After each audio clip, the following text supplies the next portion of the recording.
오늘 우리에게 주시는 하나님의 말씀은 요엘서 2장 28절에서 32절까지 한 절씩 교독으로 보겠습니다. 그 후에 내가 내 영을 만민에게 부어주리니 너희 자녀들이 장래 일을 말할 것이며 너희 늙은이는 꿈을 꾸며 너희 젊은이는 이상을 볼 것이며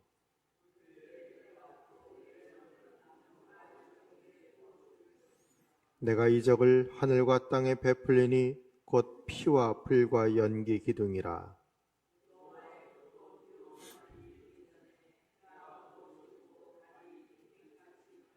함께요. 누구든지 여호와의 이름을 부르는 자는 구원을 얻으리니 이는 나 여호와의 말대로 시온산과 예루살렘에서 피할 자가 있을 것이며 남은 자 중에 나 여호와의 부름을 받을 자가 있을 것임이니라. 아멘. 우리가 왜 꿈을 꾸며 살아야 할까요? 꿈이 내일을 열 수 있는 열쇠가 되기 때문입니다. 꿈을 가진 사람은 내일을 열 수 있으나 반대로 꿈이 없는 사람은 내일을 열 수가 없습니다. 사람은 꿈을 가질 때에 진정한 인생을 살아갈 수가 있습니다. 그 꿈을 살 때에 행복할 수 있습니다. 꿈을 향하여 달려갈 때에 내 삶의 주변에 있는 여러 가지 것들이 나를 힘들게 하여도 그것 때문에 걸려 넘어지는 것이 아니라 비전이 있어서 그것을 넘어설 수 있는 힘이 생기기 때문입니다. 여러분의 인생이 내일의 문을 열 수 있고 여러분의 삶이 오늘 God bless you 할 수 있는 그 세상이 말하는 해피 행복이 아니라 하나님이 말씀하시는 bless 축복, 그 행복이 있기를 주님의 이름으로 축복합니다. 오늘 본문을 보면 하나님의 영이 임하면 자녀들은 장래일을 말할 것이며 늙은이들은 꿈을 꾸며 젊은이들은 이상을 볼 것이라고 말하고 있습니다. 이 장래일, 꿈, 이상은 뒷부분에 가서 또 말씀을 드리겠지만 다른 단어입니다. 특별히 오늘 본문을 보면 늙은이들이 꿈을 꾼다. 보통 꿈은 젊은 사람들이 꾸는 것, 어린아이들이 꾸는 것이라고 생각하는데 성경은 특별히 늙은이들은 꿈을 꾼다. 자녀들이 장래일을 말한다. 뭔가 바뀐 것처럼 그렇게 말씀을 하고 있습니다. 그러면 왜 이렇게 표현을 했을까요? 꿈은 모든 사람에게 절대적으로 필요하기 때문입니다. 이 꿈을 소망이란 단어로, 희망이란 단어로 바꿔도 된다고 어제 말씀을 드렸습니다. 왜 모든 사람들이 꿈을 꾸어야 할까요? 특별히 늙은 노인들을 향해서 이렇게 꿈이라는 단어를 썼던 이유가 무엇일까요? 꿈이 없으면 그 꿈이 없는 채로 살다가 그냥 죽기 때문입니다. 그것은 시간을 죽이는 것이고 자기 인생을 사라지게 만드는 것입니다. 그런데 더 심각한 것은 그러한 꿈이 없으면 꿈을 가진 사람을 괴롭힌다는 것입니다. 그 대표적인 사람이 애굽의 바로였습니다. 이스라엘의 모세는 꿈을 꾼 사람입니다. 그 꿈은 원대한 꿈이었습니다. 하나님은 80이 다 된 그 늙은 노인에게 이스라엘 백성들을 출애굽시키라는 그 꿈을 주셨습니다. 어제 요셉을 통하여서 보았듯이 하나님의 사람들이 꾼 꿈의 공통점은 개인적인 것이 아니었습니다. 내가 배불리 먹고 잘 살고 부유한 그것이 아니었습니다. 내가 바라는 소망이 아니었습니다. 그 꿈은 하나님의 소망이었고 하나님의 계획이었고 하나님의 역사 속에서 만들어가고 싶으셨던 하나님의 섭리였습니다. 그런데 우리가 출애굽기를 읽어가다 보면 애굽의 바로 왕, 그 권력이 있고 모든 권세, 그 당시 이 지구에서 가장 큰 힘을 가지고 있었던 애굽의 왕 바로는 어떻게 합니까? 아무런 비전을 제시하지 않고 방해합니다. 막습니다. 가로막습니다. 못 가게 붙잡습니다. 이것이 꿈이 있는 사람과 꿈이 없는 사람의 모습입니다. 왜 하나님은 우리에게 꿈꾸는 사람이 되라고 할까요?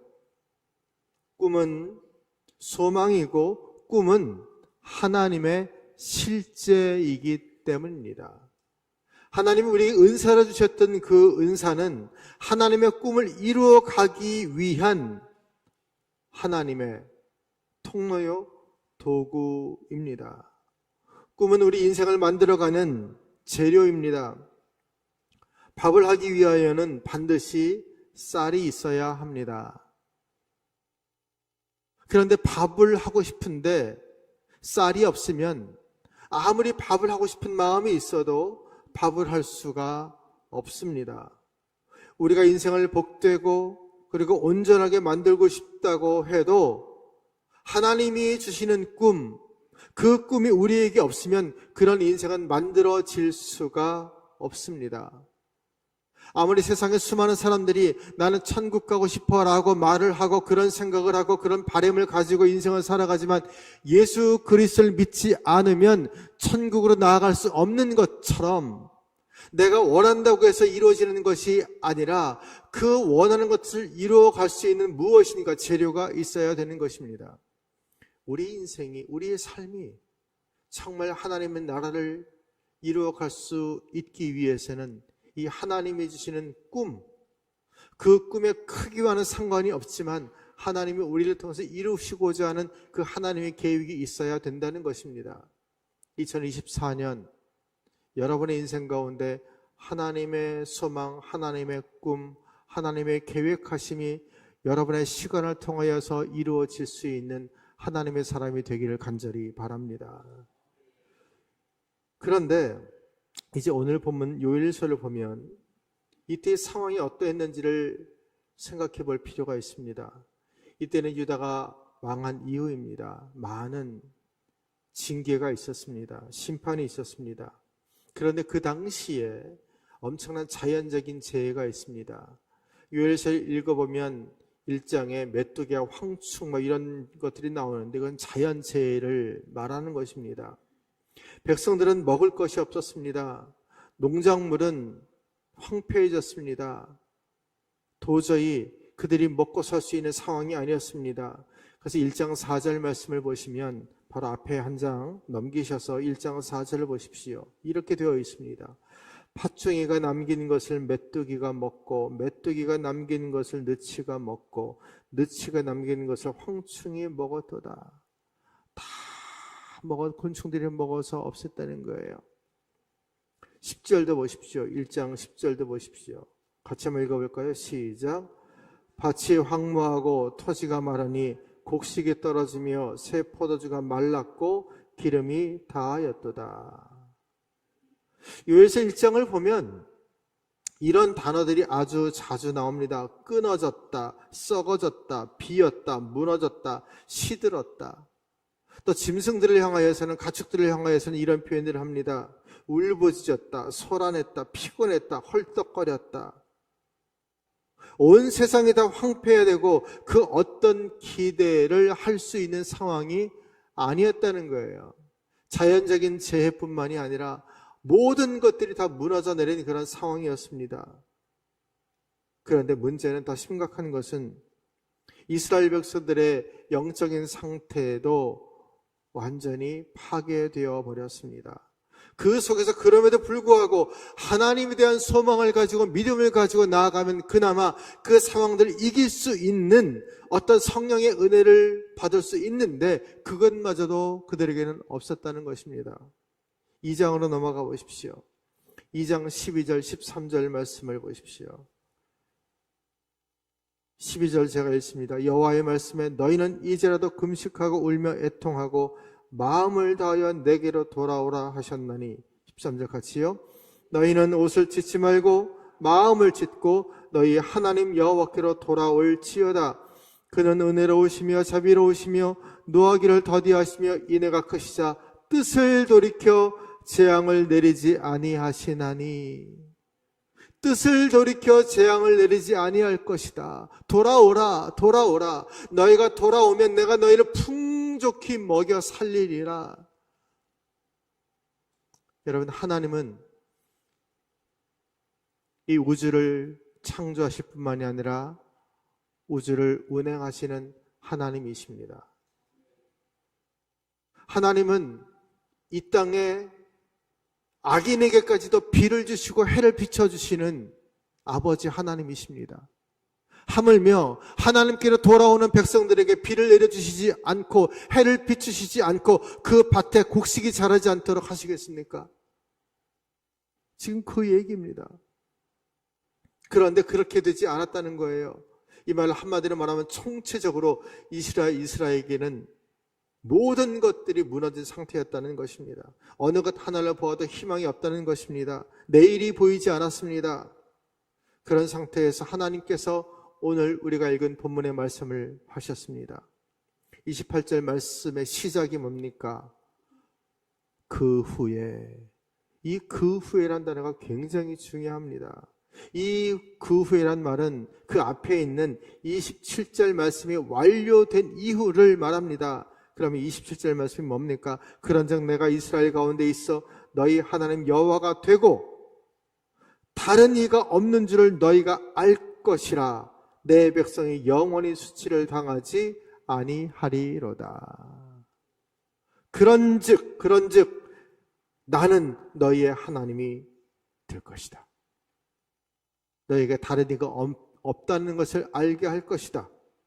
내 백성은 수치를 당하지 않게 할 것이다. 이 말씀을 우리가 어떻게 해석해야 될까요? 이스라엘 백성에게 하나님께서 요구하셨던 것이 있어요. 뭐냐면 첫째는 하나님은 당신의 백성 가운데 거하신다. 하나님은 이런 상황 가운데 있다고 할지라도 이 백성 가운데 거하시는 하나님이시다. 두 번째는 그 하나님은 오직 너희의 하나님이다. 너의 하나님이다. 저 옆집 아저씨의 하나님이 아니라, 옆집 아줌마의 하나님이 아니라 바로 너의 하나님이다. 이것을 기억하라라는 것입니다. 여러분, 이 말씀은 우리에게도 적용되는 말씀입니다. 하나님은 모든 사람의 하나님인데 어떨 때는 나의 하나님이 아닌 것처럼 느껴질 때가 있어요. 왜 저 사람에게는 저런 은혜가 있는데 왜 하나님 나에게는 그런 은혜가 없습니까?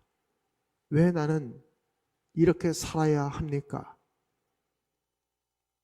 하나님은 어디 계십니까?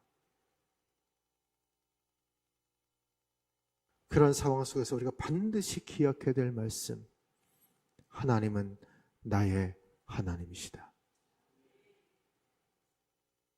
여러분, 이 믿음이 흔들리면 아무리 풍성한 가운데 살지라도 소망이 없어요.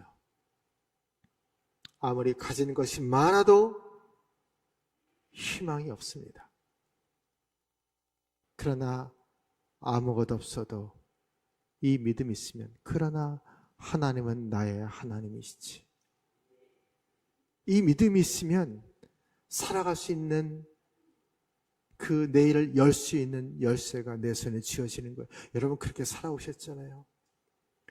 우리 권사님들, 장로님, 집사님들 그렇게 살아오셨잖아요.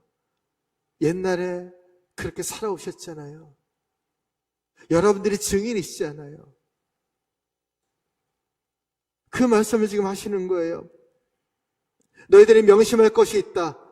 나는 너의 하나님이다. 나는 너의 삶 가운데 거한다. 이것이 이스라엘 백성들이 명심해야 될 것이었습니다. 그래서 하나님께서 그렇게 살지 않았던 이스라엘 백성들에게 회개를 요구하시는 거예요. 나에게 돌아오라. 나에게 돌아오라. 나에게 돌아오면 내가 너희의 구원과 생명을 주시겠다. 이것을 이사야서 12장 2절에서는 이렇게 말씀을 합니다. 보라, 하나님은 나의 구원이시라. 내가 신뢰하고 두려움이 없으리니 주 여호와는 나의 힘이시며 나의 노래시며 나의 구원이심이라.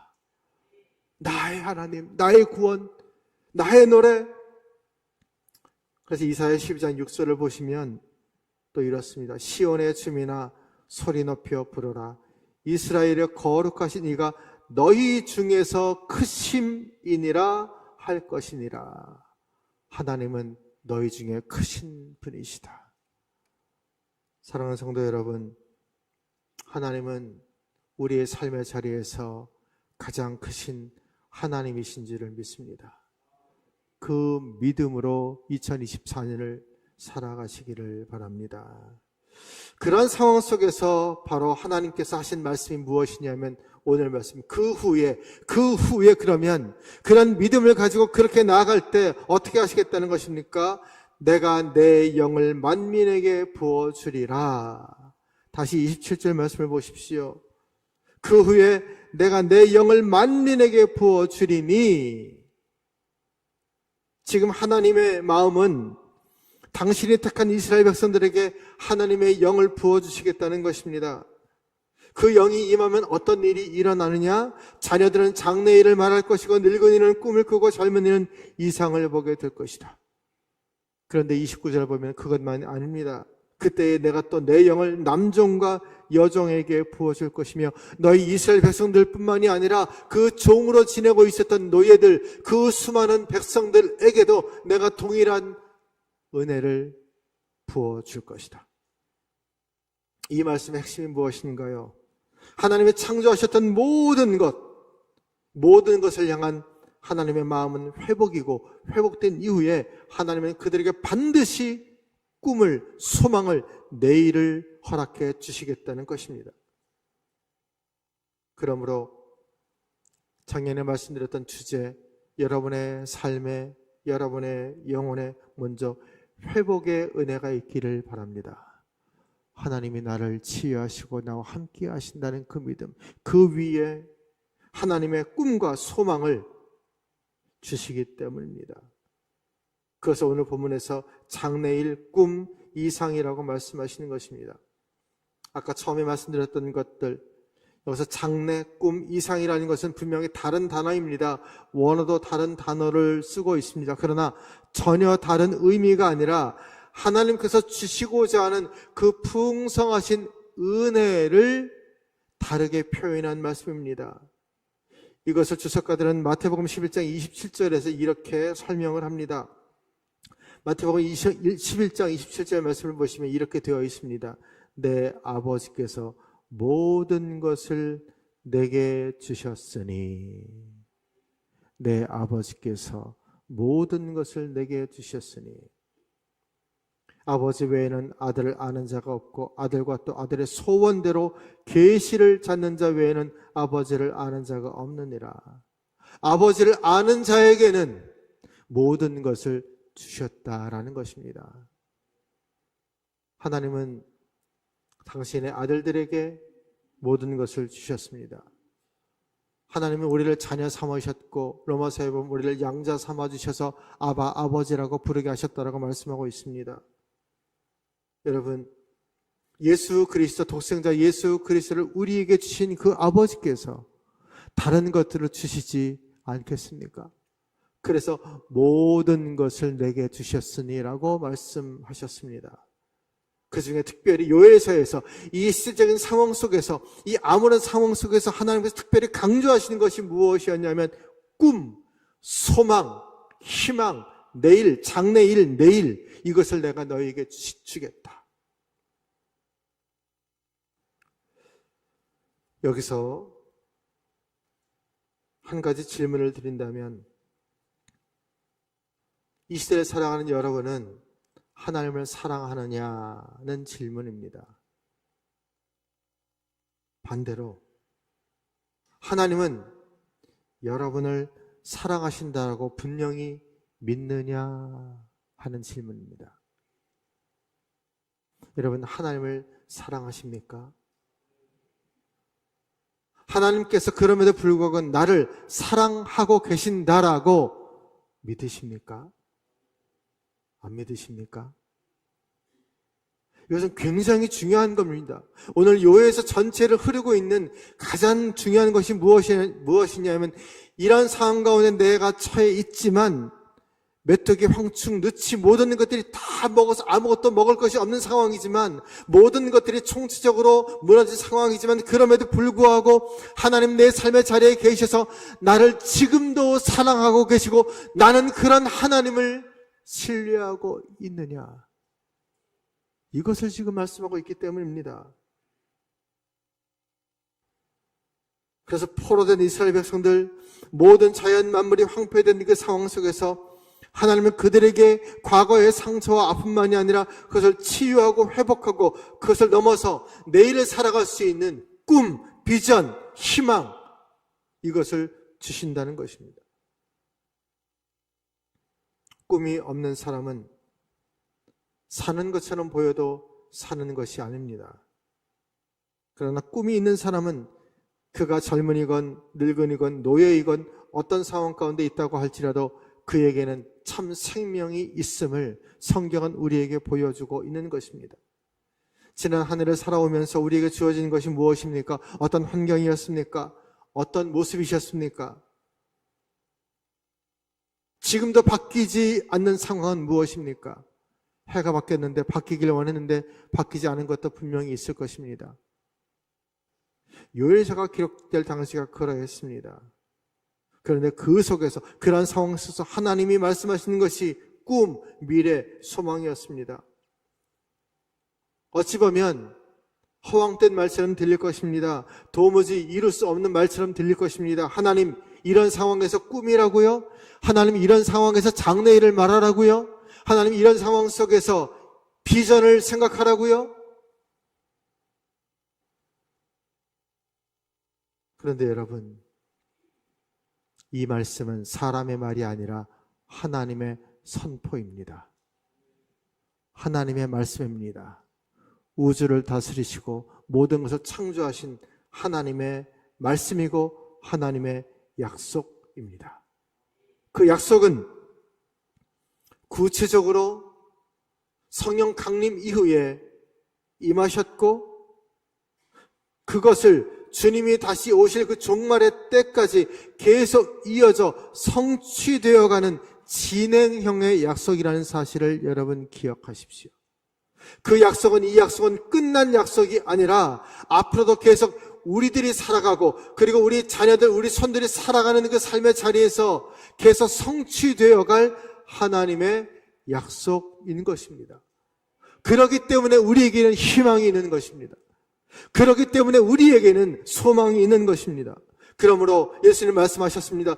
두려워 말라, 하나님을 믿으니 또 나를 믿으라 말씀하셨던 그 예수님의 말씀, 그 말씀을 기억하고 올 24년을 무겁지만, 때로는 힘들지만 한 걸음 한 걸음 그렇게 발걸음을 내딛는 여러분의 믿음이 되기를 간절히 바랍니다. 그때에 하나님의 꿈은 우리의 소망이 되고, 우리의 소망을 통해서 하나님의 나라는 우리 삶 가운데 이루어지게 될 것입니다. 요셉의 이야기를 드렸을 때 기억나십니까? 요셉의 삶의 배경에 은은하게 깔려 있었던 것, 여호와께서 요셉과 함께 하셨더라. 그렇게 인생을 살다가 어느 날 딱 돌아보면, 아, 그랬구나. 아, 하나님이 그렇게 나를 배후에서 도우셨구나. 하나님이 나와 함께 하셨구나. 그 믿음의 고백을 반드시 하게 될 것입니다. 그런 여러분들이 되시기를 주님의 이름으로 축복합니다.